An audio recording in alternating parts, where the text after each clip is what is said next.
Talaga sinadya ko po yan ipaiwan after the tribute. Kasi siya po yung morning and afternoon session. Ngayon, malakpakan po natin. Okay.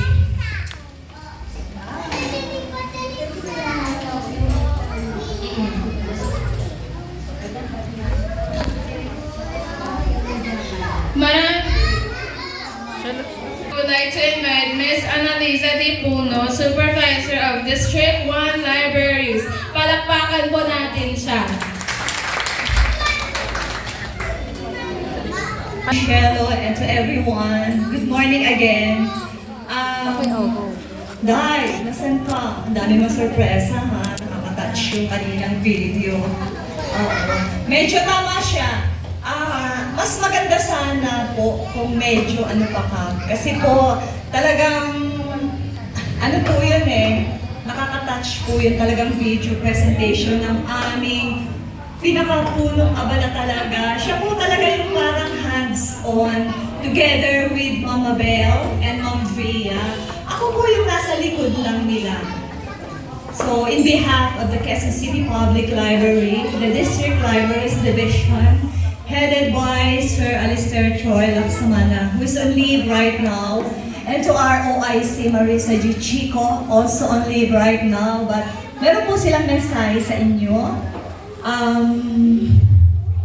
At ang amin po, Assistant City Librarian, Kapitana, kami po ay taos-pusong nagpapasalamat sa inyo. Mahal na mahal po namin kayo.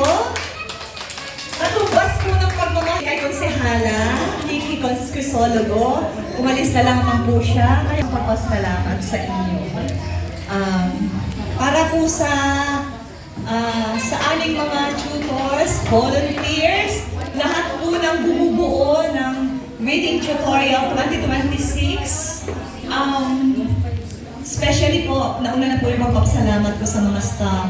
Nagpapasalamat po kami sa napakalaking naiambag, naitulong, yung time nyo, your time, treasure, and your talent are truly appreciated po. Ma'am, maraming salamat po. Bago ko po pala kalimutan, nandito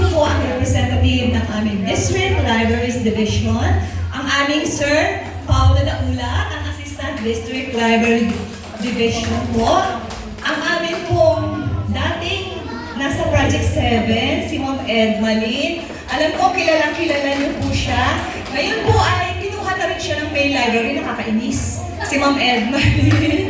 Andiyan po siya for support po. Yun lang po. Maraming salamat. Pero bago po ang lahat, bago po tapusin ng tuluyan, ay gusto ko pa ipaalam at ipagpatid sa lahat na ang ating pong library ay open na. May bago po itong schedule. Our library is open Monday to Saturday, Monday to Friday, 9 to 6, and Saturday, 8 to 4 p.m. Ito po ay dahil sa dahilan na si Mayora ay meron pong adhikain na ang library ay maging cooling space. Ang lahat po ay iniimbitahan para magpalamig, gamitin ang mga libro at lahat po ng resources ng ating pong library. Kaya po ay pinapaalam at hinihingi din po namin ng approval kay Kapitana, pero nauna na po ang letter. At alam namin po na hindi pa kami nagpasasalita ay approve na kay Kapitan. Basta para sa kabutihan at sa serbisyo ng kanyang mga constituents. Yun lamang po at maraming salamat po sa lahat. Thank you. Maraming salamat, Ms. Annalisa T. Puno, para sa inyong madamdaming mensahe at pasasalamat para sa lahat. As we end today's celebration, let us remember that every child has grown, learned, and moved forward with confidence and joy.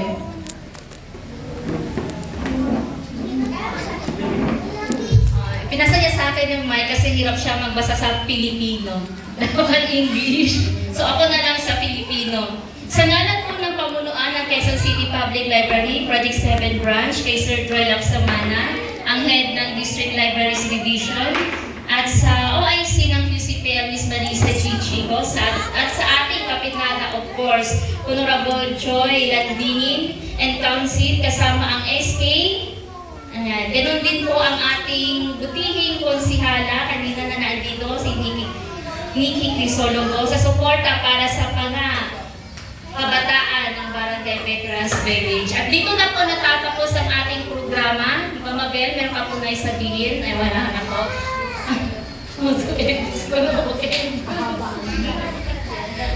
At dito na po natatapos ang ating programa. At tandaan natin, mga especially parents and volunteers, na itong mga kabataan nito ay ang pag-asa ng ayan. Palakpakan po lahat.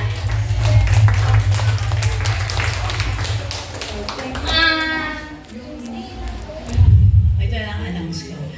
Thank you very much po sa parents na nag-share po para po sa konting pagsasaluhan natin. So, after po dito, bababa po tayo para doon tayo sa library magsasalo. Volunteers, thank you! Maraming salamat po. Okay.